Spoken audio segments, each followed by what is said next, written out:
Great Expectations. Chapter 5. I visited Miss Havisham, wearing my new clothes. I have been given a fortune since I last saw you, Miss Havisham, I said. And I am so grateful. I know, she replied, and you have a good life ahead of you. But remember to follow Mr. Jagger's advice. She looked pleased as I said goodbye, and I felt sure that she was my secret benefactor. After all, Mr. Jaggers had told me that I was to be educated in London by Mr. Matthew Pocket, one of Miss Havisham's relatives. When I was sitting on the coach to London the next day, after a quick goodbye to Jo, my sister and Biddy, I felt as though the whole world was waiting for me. It was 5 long hours before I arrived at Mr. Jagger's office in London. His clerk, Mr. Wemmick, explained that because Mr. Jaggers was still at work, I should wait for him in his office. It was an unpleasant place, and I was sad that I had left the blacksmith's. When Mr. Jaggers returned, he said that I should go to my lodgings at Barnard's Inn, where I would share rooms with Mr. Matthew Pocket's son.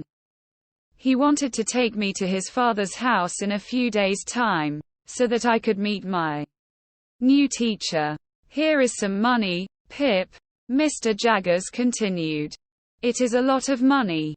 But don't worry. I will know how much you spend, in case there are any difficulties. This was good news.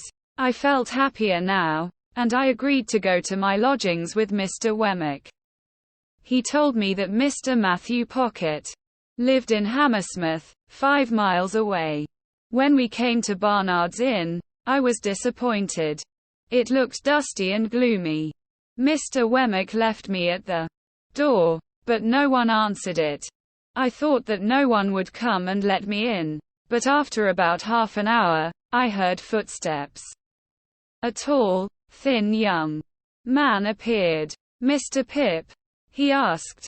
I am sorry. I went to buy some fruit at the market and I thought you would arrive later than this. He invited me in. It was only when he turned to speak to me, in the light of the window, that I saw who he was. The pale young gentleman.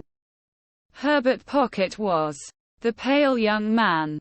He was not handsome, but his face was cheerful, and I liked him at once. However, I had a strange feeling that he would never become rich.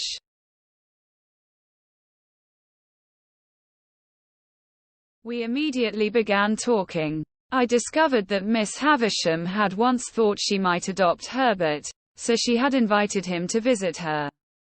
That was on the day that I had met Herbert, and fought with him in the garden. After that visit, however, Herbert was not invited to Miss Havisham's again. She didn't think I was suitable, Herbert told me. But if she had adopted me, I would probably be rich now. And if that had happened, then I might even be Estella's fiancé, too.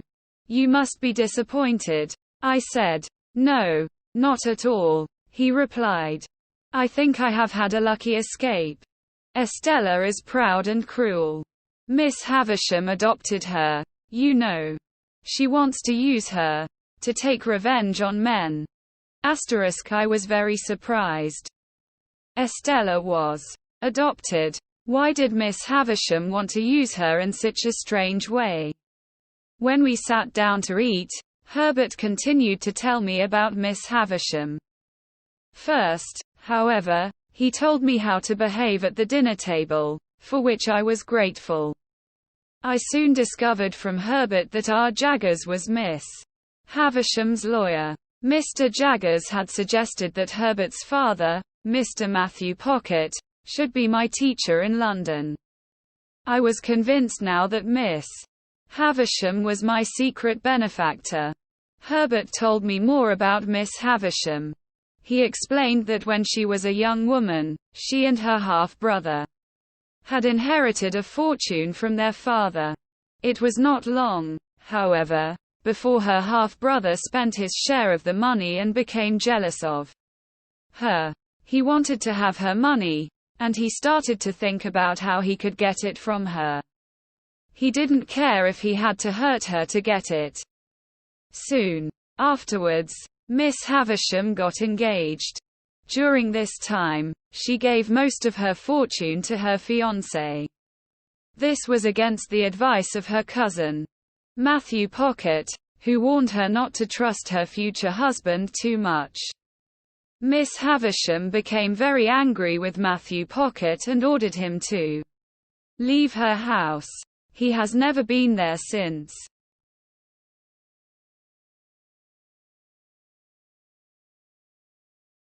Is your father still angry with Miss Havisham for ordering him to leave? I asked Herbert. No, he's not angry at all, replied Herbert.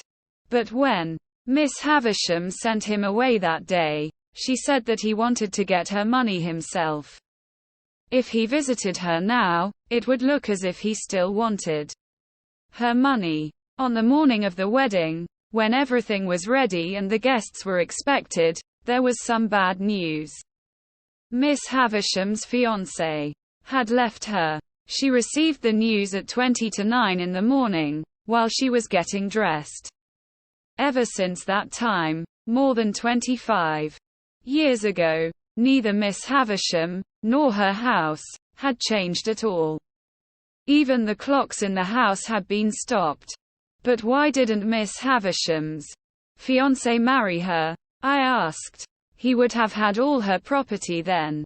It seemed that the fiancé had, in fact, planned everything with Miss Havisham's half-brother, hoping to take as much money from her as they could. Nobody knew if the two men were still alive, or not. The following day, I was taken to meet the Pocket family at their home in Hammersmith in West London. They lived by the river in an old house. When we arrived, we found Herbert's younger brothers and sisters playing noisily in the garden.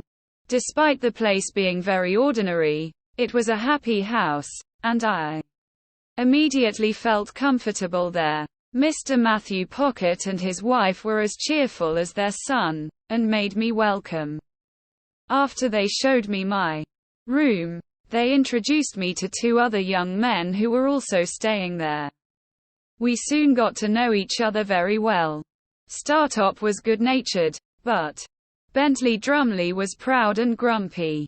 I was learning how to live like a young gentleman and improving my education because I would be very rich one day. Mr. Jaggers gave me more money whenever I asked, which was quite often. I noticed, however, that he never laughed, and everyone seemed scared of him. One day, while waiting in Mr. Jaggers' office, I had a conversation with Mr. Wemmick about Mr. Jaggers' work. I noticed that Mr. Wemmick was proudly wearing a ring. He told me that it was a present from people he had worked with. I was invited to Mr. Wemmick's house. He lived with his father some distance from the centre of London, in a strange building that looked like a small wooden castle. Mr. Wemmick told me that all of London's, perhaps he was already married, Herbert said, criminals were afraid of Mr. Jaggers, so they left him alone. I learnt that Mr. Jaggers did not even lock his house at night, and often said, "I want to see the man who'll dare to rob me."